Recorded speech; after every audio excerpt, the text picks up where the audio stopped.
son importantes, ¿no? Para tener una visión más general de lo que es nuestro, de lo que son nuestras raíces, de lo que es nuestra identidad y lo que muchas veces despreciamos, ¿no? Pese a que es parte de nosotros. Y sí, en muchas ocasiones hemos despreciado o pensamos que de pronto nosotros somos un poco más, que merecemos más derechos, en fin, entre tantas cosas de esas sí me gustaría un poquito, no sé si Evelyn ya está aquí.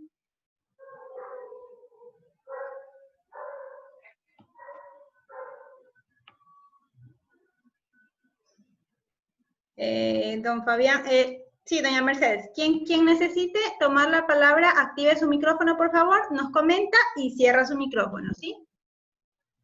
Ya, yo pensé que el museo ahí no estaba activo y ya veo que sí tiene actividad. Pensé que era un monumento ese edificio nada más.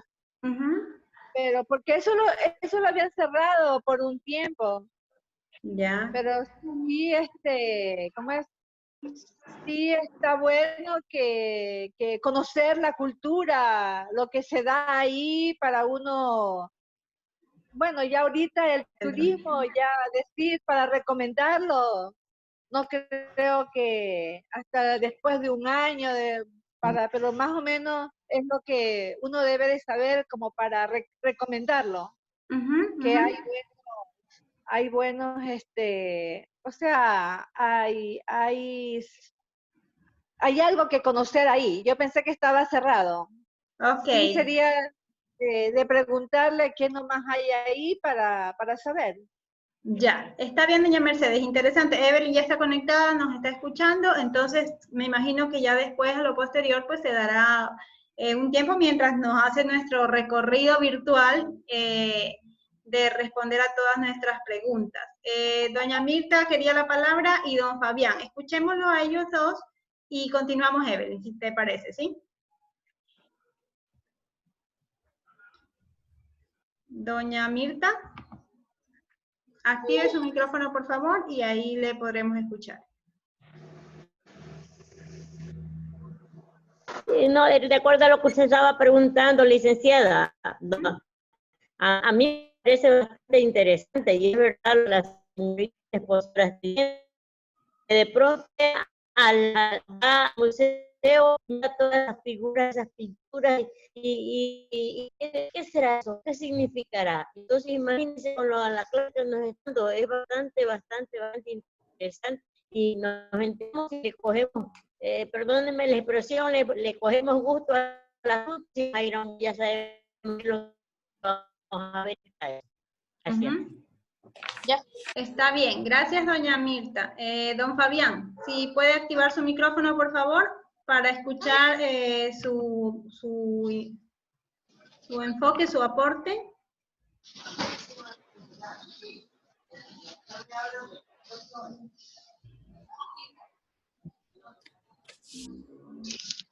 Don Fabián, ¿me puede escuchar? Por favor, mantener apagados los micrófonos. Yo en este momento les estoy apagando. Únicamente la persona que necesita la palabra puede encender su micrófono, comentar y volverlo a apagar, ¿sí? Con el fin de que haya una mejor comunicación. Don Fabián, si me puede escuchar, active su micrófono y le escuchamos.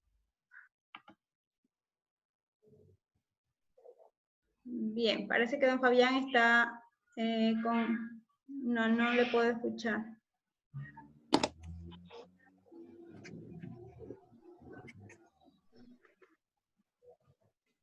Voy a empezar a hablar con el otro teléfono. Al parecer también el audio tengo un inconveniente. Sí, ahí se escucha muy bien, Evelyn. Ya, se escucha muy bien. Don claro. Fabián, Evelyn le escucha. Yo voy a silenciar ya mi micrófono y termina usted y ahí nuevamente Evelyn puede tomar. Gracias, doctora. Yo querría hacer una disertación sobre esto del cuadro. Nosotros, a ver, pasando a lo que es un arte. Un arte es como se dijo desde un principio, desde la cocina hasta el saber cantar. El arte es saber pintar como saber nadar. Eso es todo un arte. El mundo, a través de nosotros, hacemos arte. Pero de ese arte que hacemos nosotros, no podemos sacar una cosa de que estos son los campesinos, estos son los indios, los que fueron masacrados, los que fueron explotados. Eso es parte de nuestra historia, sí. Aquí en la costa también tenemos nosotros a personas que en diferentes sectores que fueron pescadores, que fueron elementos que zambullían en los mares, sacaban las perlas, sacaban tantas cosas que hay en el mar para hacer el intercambio cultural que se hacía desde un principio entre indios y costeños.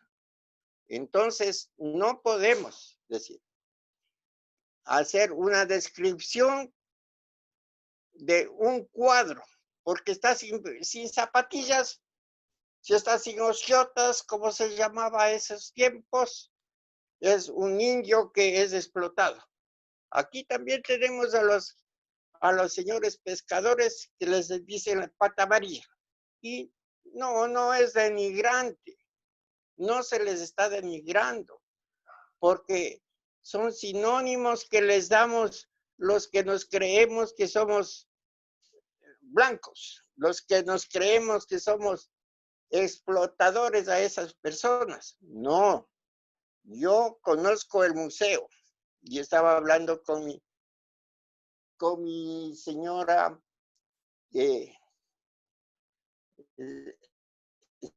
Cerela, que me está dando la cobertura en estos días. El museo es medio complicado para nosotros de la tercera edad, porque son gradas muy altas.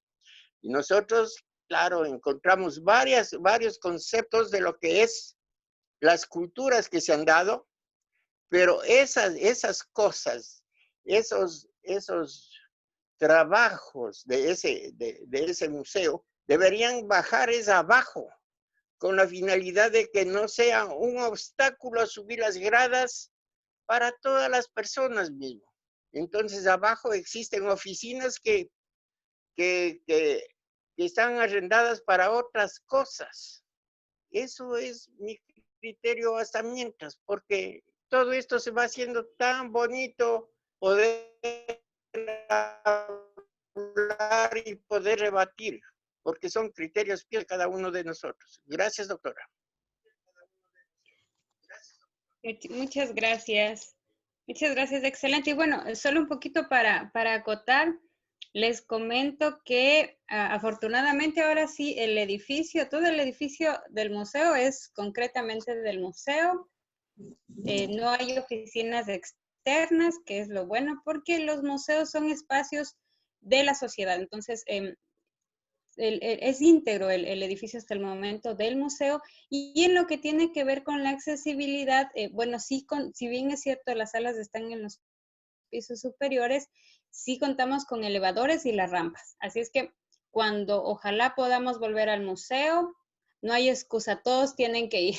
Yo les invito y les espero para que veamos en persona, en vivo y en directo estas obras. Y bueno, quisiera pedirle a la doctora que me permita nuevamente compartir la pantalla.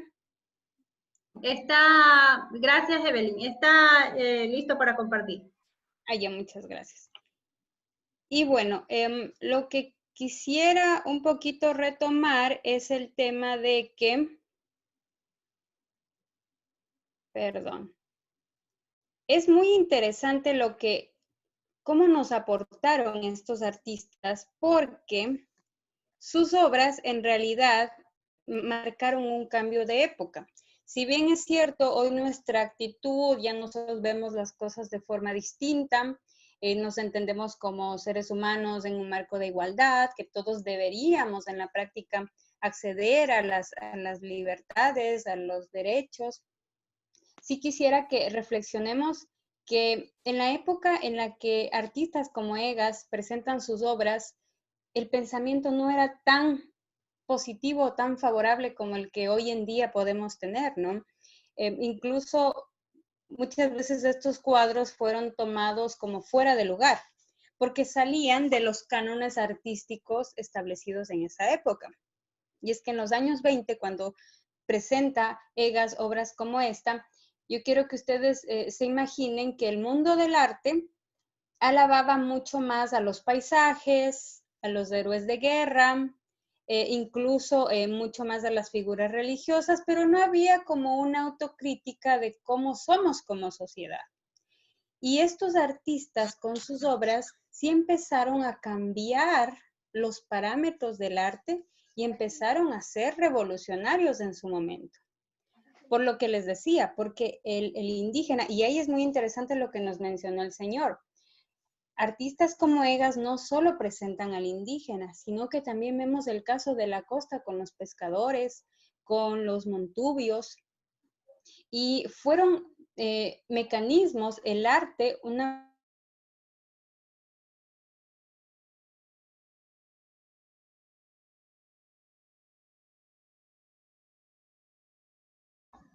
Evelyn, perdón, tuve que silenciar porque habían entrado nuevas personas al enlace. Por favor, si puedes activar tu micrófono. Allá, ahí está. ¿Desde dónde no me escucharon? Bueno, como les mencionaba, la obra de estos artistas empezaron a cambiar los parámetros de pensamiento. Y esto no solo pasó con la pintura, sino pasó, por ejemplo, con la música, con la literatura. Existe una obra muy reconocida ecuatoriana que fue destacada a nivel internacional de un escritor llamado Jorge Icaza, que escribe la obra El Guasipungo, perdón, Guasipungo. Guasipungo es un libro, es una novela muy cruda que retrata el maltrato del indígena. Y esto sirvió como una denuncia social a nivel internacional de lo que pasaba en las haciendas con los indígenas, con los campesinos, cómo los dueños de las haciendas maltrataban, explotaban, abusaban de los campesinos y de los indígenas. Entonces el arte, en este caso la literatura, sirvió como una denuncia para visibilizar estos problemas. Y cuadros como el que tenemos aquí hizo lo mismo, empezó a visibilizar estas realidades que la gente no quería ver o no reconocía que existían o no las aceptaba como parte de la realidad. Entonces es muy interesante cómo el arte y lo que estaba pasando en el país influyó mucho y determinó lo que pasó con el arte ecuatoriano. Y ahora sí vamos a pasar a otra obra muy interesante. Y es que Camilo Egas hace algo muy importante, ¿no? Él empieza a abrir camino a nuevas representaciones, poniendo al indígena como un protagonista y como un ser humano, lo empezó a humanizar al indígena. Pero llega otro artista, que de hecho es mi artista favorito ecuatoriano, llamado Eduardo Kickman. Aunque su apellido suena como norteamericano, porque su padre fue norteamericano, Eduardo Kickman nace en Loja a inicios del siglo XX, y Eduardo Kickman nace en una familia de clase media. No obstante, él era un niño muy observador. Él veía a su entorno y él se daba cuenta que alrededor de él, de su día a día, había muchos personajes muy interesantes para él. Por ejemplo, él veía mucho a la lavandera, veía al hombre que cargaba bultos en el mercado, veía al albañil, veía al carpintero, y él, al ver a estos personajes, empezó a notar algo en ellos. Empezó a observar con mucho detenimiento las manos de estas personas. Yo quiero que ustedes me digan cómo son las manos de un campesino, de un albañil, de una lavandera.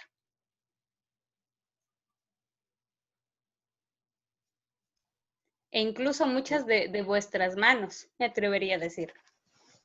Son grandes y ásperas. Correcto, son lastimeras en muchas ocasiones, ¿no? Con callosidades dependiendo del trabajo al que nos hemos sometido. Algunas tendrán cicatrices, y muchas personas que siguen realizando estos trabajos pues sucias por el constante manipulación tal vez de los productos del mercado o del trabajo en la tierra. Entonces son manos que denotan el trabajo.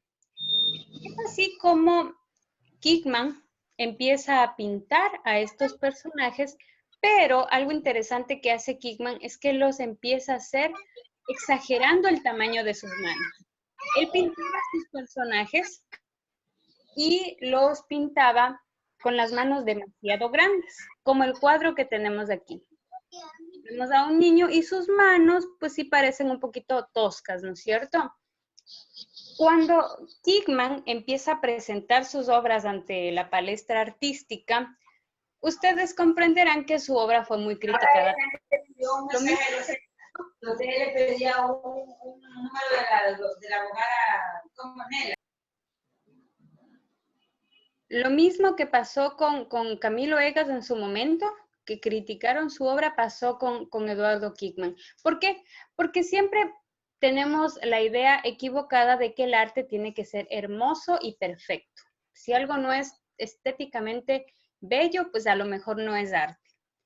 Y esto contraponía con el mensaje de Eduardo Kickman, y es que él lo que pretendía, al hacer las manos mucho más grandes, como en el cuadro que vemos aquí, era darnos un mensaje. Y es que el trabajo, no solo del indígena, sino del campesino, del pobre, se refleja a través de sus manos. Y muchas veces la manera en que nosotros podemos conocer a una persona, entender, tal vez tener una idea de su pasado y de su trabajo, muchas veces es a través de un estrechón de manos, de tocar sus manos, porque vemos como el trabajo duro que ha hecho esa persona. Y eso a mí me pasaba cuando era niña y yo tocaba las manos de mi papá, y mi papá, por el trabajo duro que hacía con vidrio, con aluminio, pues sus manos siempre fueron callosas, fueron gruesas, y era porque en sus manos quedaba plasmada la dureza de su vida y de su trabajo. Por eso es que es tan hermoso el mensaje que transmite Kickman en su obra, porque no le interesaba que su cuadro esté anatómicamente perfecto en su personaje, sino mostrarnos un mensaje a través de las manos de sus protagonistas. Y el cuadro que tenemos aquí es muy, muy interesante porque también nos permite conocer a esta persona. En principio vemos que es un niño, no se tiene claro si es un niño o niña, pero hay algunos aspectos de su postura que nos permiten conocerlo. Por ejemplo, el niño tiene las manos grandes. ¿Qué creen que significa que este niño está con las manos grandes? ¿Qué nos trataba de decir Eduardo Kickman?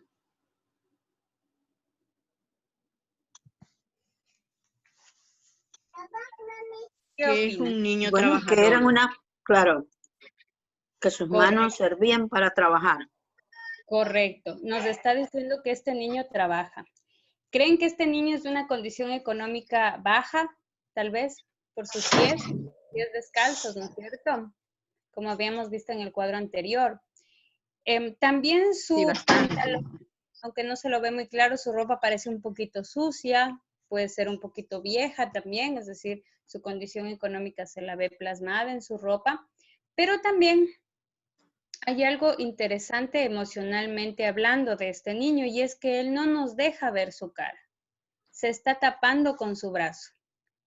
Y aunque vemos un juguete ahí, un carrito, y nos daría la impresión, porque este cuadro se llama Juego Infantil, nos daría la impresión, ¿no es cierto?, que está con el juguete. Yo les pregunto a ustedes, ¿creen que el niño está jugando con ese carrito? Bueno, mi primera idea fue la de que estaba limpiando todas las cosas como de los patrones. Es verdad, puede ser, ¿no? También yo les pregunto a ustedes, si un niño juega, ¿creen que va a tener esa postura de su cuerpo o va a tener otra actitud? Tal vez sí, por lo que está en el piso, puede ser que él esté haciendo rodar el carrito y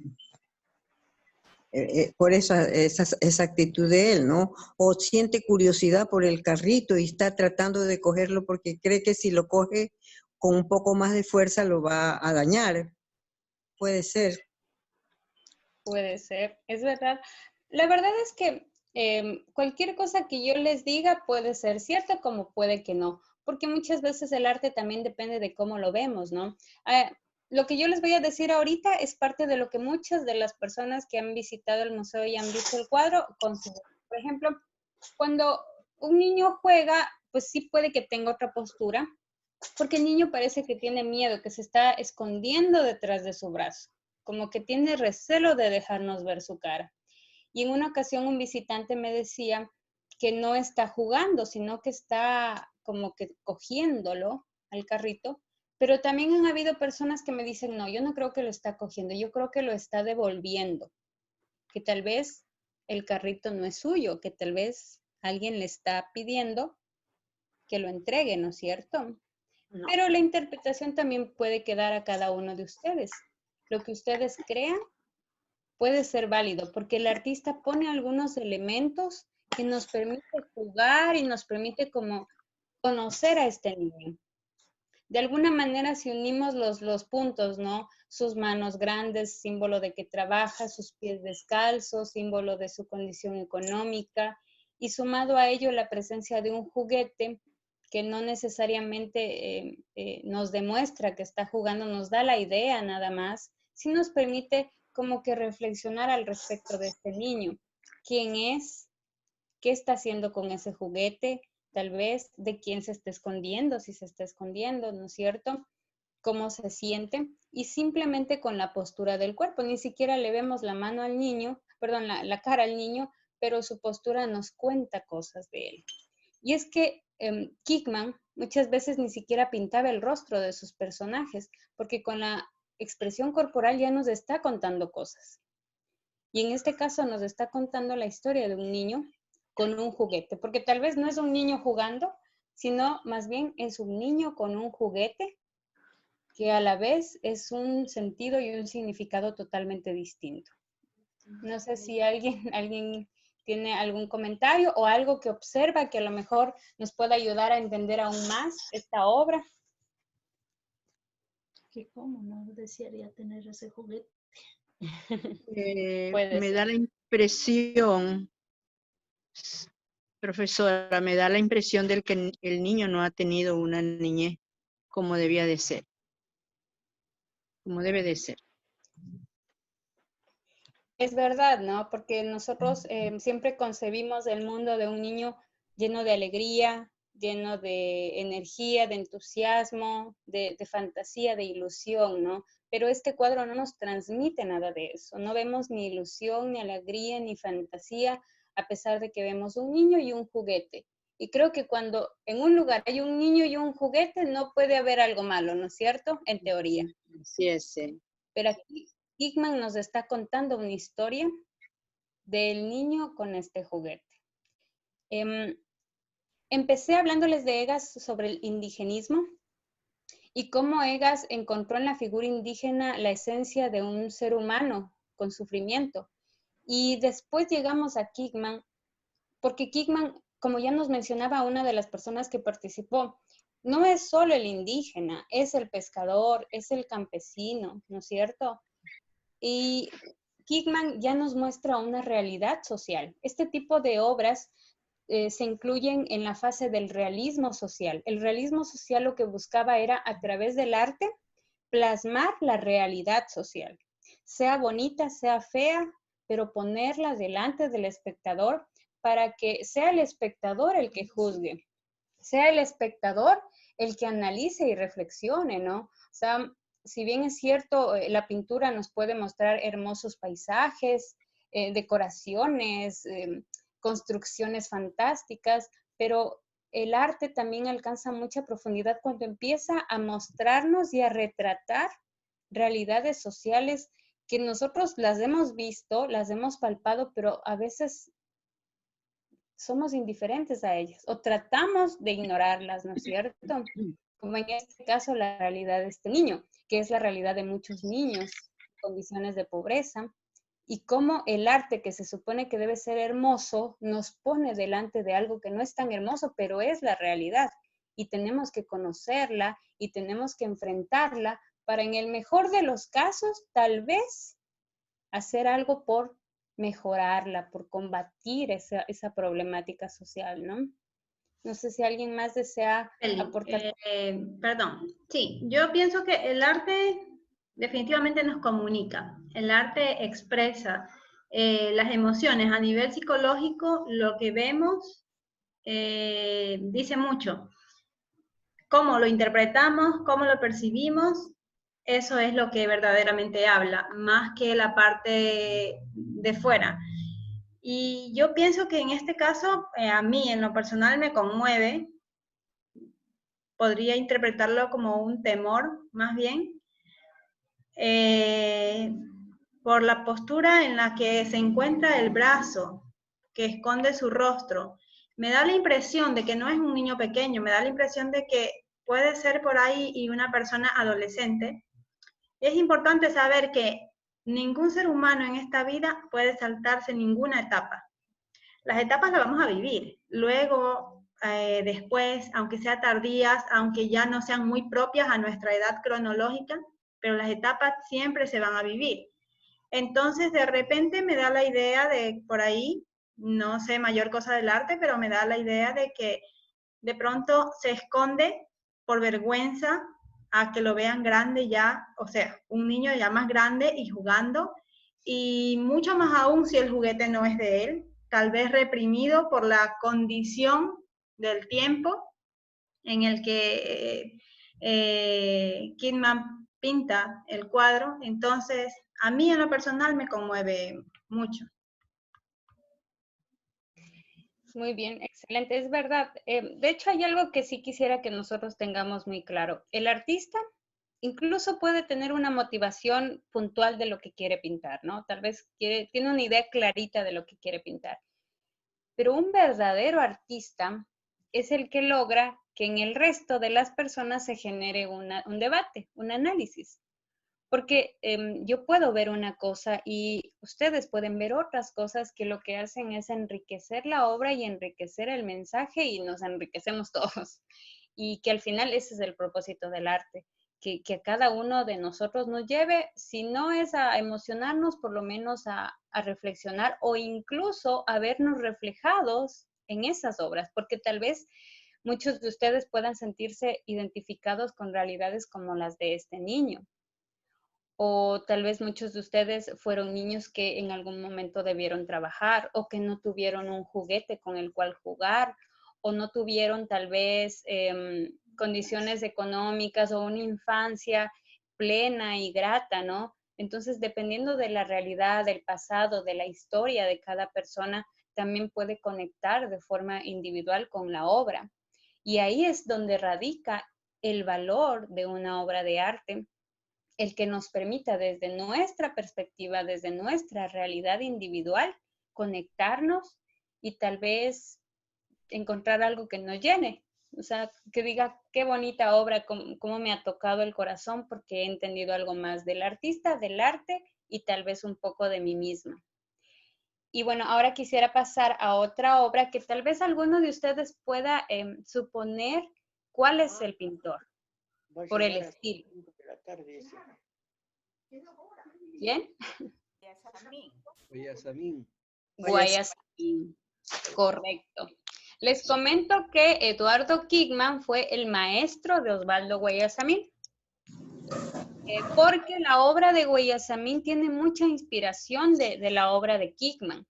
Es interesante que Guayasamín pues sea identificado fácilmente y ustedes lo identificarán seguramente por los colores, ¿no es cierto? Por las formas. Y eso también es importante en un artista que construya su sello característico y eso es algo que construyó Guayasamín. Guayasamín también se nutre de sus artistas antecesores, ¿no? Por eso les decía que él aprende de Kidman, porque si ustedes observan las obras de Guayasamín también vemos mucho las manos grandes. Y las manos grandes, pues es símbolo. Guayasamín siempre se autodefinió un pintor indigenista, que él quería exaltar la raza indígena y que se subleve y que se levante y luche por sus derechos. Entonces, la obra de Guayasamín también tiene mucho las manos grandes. Y aquí un poquito quisiera volver al mensaje de Kickman. Y es que cuando yo les mencionaba que a través de las manos podemos conocer la vida de una persona, también no olvidemos que las manos es otra forma de comunicarnos. Con las manos nosotros podemos expresar a través de una caricia, podemos transmitir nuestro amor, nuestro afecto, o tal vez con la mano podemos golpear a una persona, podemos hacer una súplica, ¿no es cierto? Cuando nosotros rezamos o imploramos, también utilizamos nuestras manos. Cuando pedimos caridad o pedimos un favor, las manos son otra forma de comunicarnos. Y estos fueron los recursos que utilizaron Kickman y Guayasamín, el uso de las manos para también contarnos un mensaje. Y es que las manos forman parte de nuestro sistema de comunicación y es interesante cómo las utilizan en sus obras.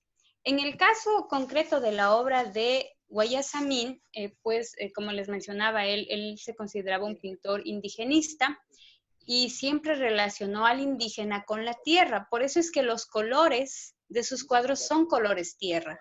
Vemos el negro, vemos el café, el amarillo, el anaranjado, son colores tierra por esta relación, este vínculo emocional, espiritual, ideológico con la tierra. Y también, si ustedes han observado, la obra de Guayasamín siempre tiende a sus personajes dividirlos en dos. ¿Sí se han dado cuenta que el rostro parece que hace una línea que los divide en dos? Es porque Guayasamín decía que él quería pintar de la piel para afuera y de la piel para adentro, ¿sí? Por ejemplo, este lado puede ser de la piel para adentro y el de acá de la piel para afuera. ¿Qué quiere decir esto? Que si bien es cierto, por fuera hay unos más blanquitos, más trigueñitos, más rojitos, más con la nariz más grande, más pequeña, ¿no es cierto? El cabello oscuro, el cabello claro. Por fuera todos somos diferentes, pero por dentro todos somos iguales. Todos tenemos hígado, corazón, riñones, estómago, somos iguales. Y esto era tan importante para ellos transmitirlo a través del arte, porque así en su obra no solo estaba pintando al indígena, en realidad está pintando al ser humano. En estos cuadros no vemos indígenas, no vemos mestizos, no vemos blancos, vemos figuras humanas. Y eso es lo que buscaba Guayasamín a través de este uso de colores y de como que dividir el rostro, ¿no? Somos unos por fuera, pero somos totalmente similares por dentro. Y tal vez si pensáramos desde esta perspectiva, nuestro comportamiento sería mejor entre los seres humanos de toda la humanidad, ¿no? Lamentablemente, estas diferencias físicas, los conflictos raciales que se han presentado en las últimas semanas, solo dan fe de este problema social que, miren, en el siglo pasado, inicios del siglo pasado, ya se lo denunciaba, pero que lamentablemente persiste. Y el arte lo que busca es eso, es un poco ponernos delante de estos conflictos sociales que parece que no terminamos de resolverlos. Y por eso la obra, como de Guayasamín, y por eso el arte ecuatoriano es muy particular. No podemos comparar el arte del Ecuador con el arte de Suecia, por ejemplo, porque el arte ecuatoriano nace de la estructura social de los ecuatorianos, lo mismo que pasa en otros países del mundo. Entonces, cuando nosotros hablamos de arte ecuatoriano, lo ligamos mucho con nuestra historia y con nuestros conflictos sociales. Y eso nos ayuda también a conocernos como sociedad, qué es lo que ha pasado y por qué estamos como estamos, ¿no? No sé si, bueno, esta obra tiene por nombre Sueño, representa a una madre con su niño, y en este caso es la madre velando por el sueño de su hijo. Y es que algo que para Guayasamín siempre fue muy importante fue la figura de la madre. La figura de la madre siempre para él ejerció un gran valor de consuelo en medio del sufrimiento, en este caso del pobre. la presencia de la madre siempre fue muy enaltecida por Guayasamín, y por eso vamos a ver muchas de sus obras en las que ejemplifica la figura de la madre como esa figura que alivia el dolor de tanta desesperanza, ¿no? que ha sufrido las clases más pobres. Pero también otra parte de la obra de Guayasamín también incita mucho a que el pueblo se levante, a que luche por sus derechos, luche por una vida mucho más equitativa, por igualdad de oportunidades. Y por eso es que estas obras, además de ser obras de arte, son piezas de protesta social, de crítica social. Y por eso es tan importante que estemos de la mano del arte. Conforme van transcurriendo los años y la historia de un pueblo, también se debe ir construyendo con el arte, porque el arte es como nuestro espejo, como nuestro reflejo de cómo estamos evolucionando, o si estamos yendo para atrás, o estamos mejorando, ¿sí? Nos permite ver hacia dónde estamos yendo y tal vez nos empieza a ayudar a criticarnos, a ver qué está mal y qué hay que cambiar o qué hay que denunciar, ¿no? Tal vez alguien desea comentar algo, ¿tienen alguna pregunta? Yo. Siga, por favor. Usted dijo que este cuadro, pues también hace en 2 colores para presentar por afuera el blanquito y por adentro el negrito. Yo creo que por dentro, en este caso del cuadro, la madre está sintiendo el dolor que tiene la hija, lo piensa, también se apersona en ello, y por afuera muestra una cara de consuelo, de que esté bien, y que no piense en su problema,